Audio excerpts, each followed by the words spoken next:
एक छोटे से गांव में रामू नाम का एक गरीब युवक अपनी माँ के साथ रहता था।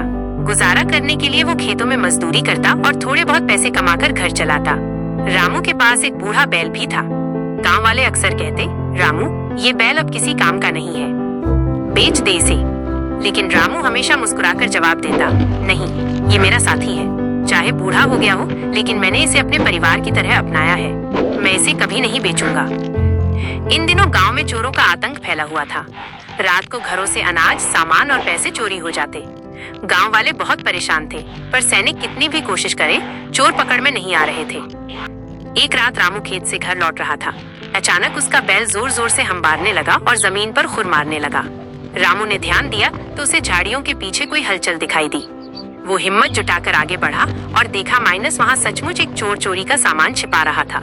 रामू ने तुरंत सैनिकों को बुला लिया और सैनिकों ने चोर को पकड़ लिया। सुबह सैनिकों ने रामू को राज दरबार बुलाया। दरबार में राजा और सेनापति ने रामू से कहा, रामू, तुम्हारी बहादुरी और ईमानदारी से हमारे राज्य के चोर पकड़े गए। हम तुम्हें इनाम भी देते हैं और एक जिम्मेदारी भी।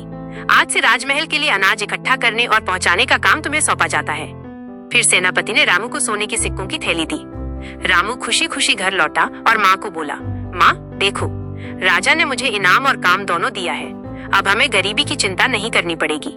माँ की आंखें भर आईं। बेटा, मैंने कहा था ना, अच्छे कर्मों का फल जरूर मिलता है। तुमने इस बैल को कभी बोझ नहीं समझा, बल्कि अपने साथी की तरह माना। यही तुम्हारा असली भाग्य है। सीख। उस दिन के बाद रामू और उसकी माँ सुखी जीवन जीने लगे और गांव वाले कहते, भाई, धैर्य और प्राणियों से प्रेम इंसान का सबसे बड़ा भाग्य होता है।